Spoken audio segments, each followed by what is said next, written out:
Well, needless to say, I feel a heck of a lot better today than I have the last two games.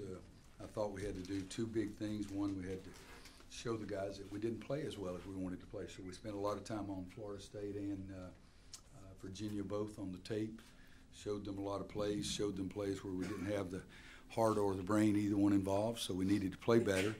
And then there's also no question that a lot of people are going to struggle trying to win at Virginia and at Florida State, so we had to make sure they didn't think the Titanic was going under. I put something up on the board I wrote last year. We were NCAA champs, and we lost at Virginia, maybe worse than we did the other day.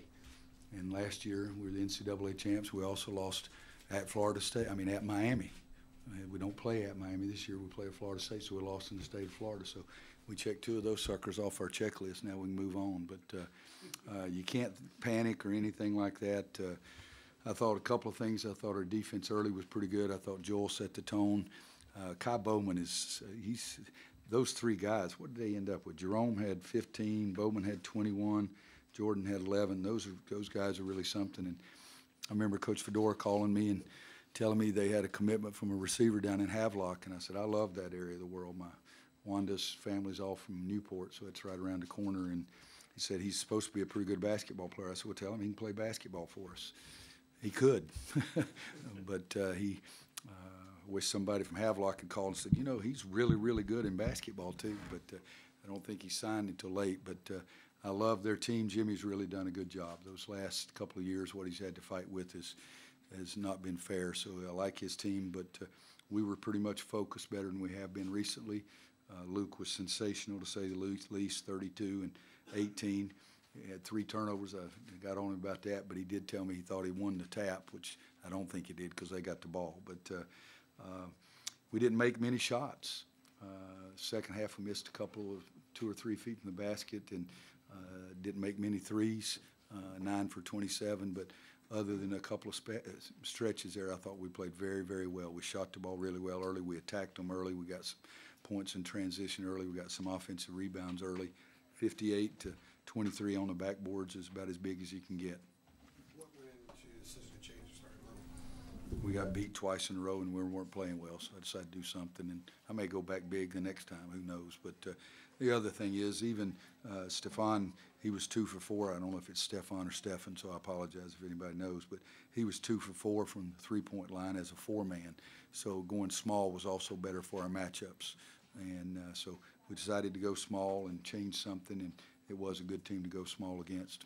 The rebounding with the small lineup, was that just a matter of going to the, like you like to say, want to? Yeah. Or was there anything else?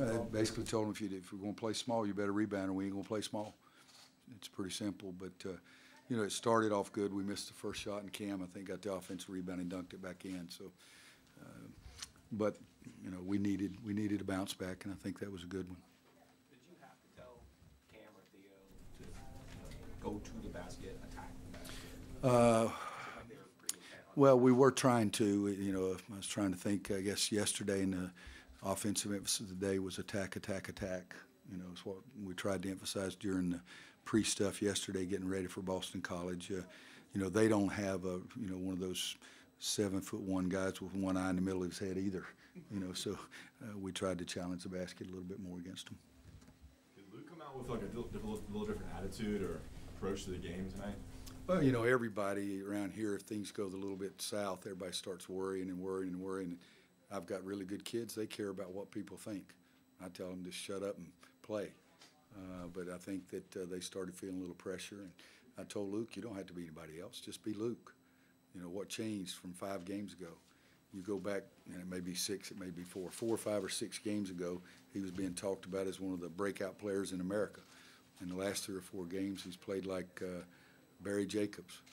Okay, so it's he came back into Luke. I like Luke a lot more than I like Barry. Coach, can you talk about any difference in energy from the team tonight?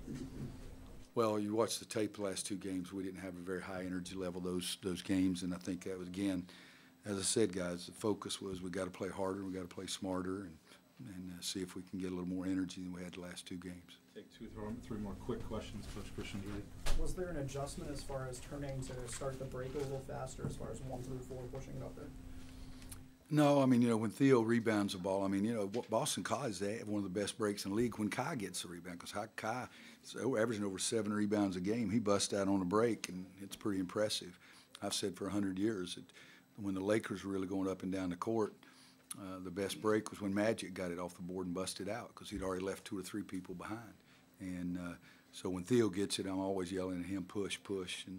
And Luke does it a couple times. I'm not so sure about trying to split those 2 people in the middle of the court, but yeah, we want to push it. Yep. Roy, how much were Robinson and Graham on your recruiting radar? Robinson and who?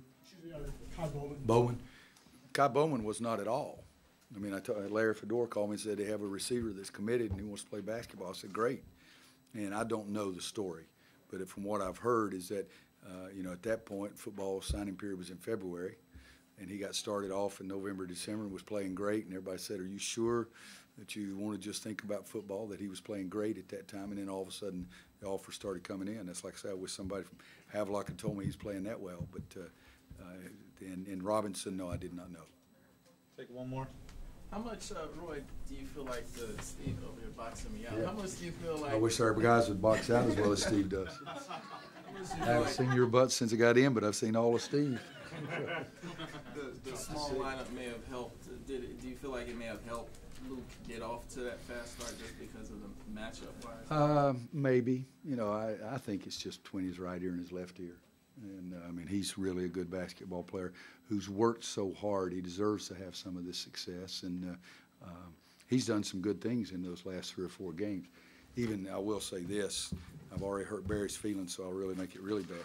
As bad as Luke has been and his numbers have been, they were still better than what Barry would have done. So, we've got to understand that. But perhaps the small lineup helped him some.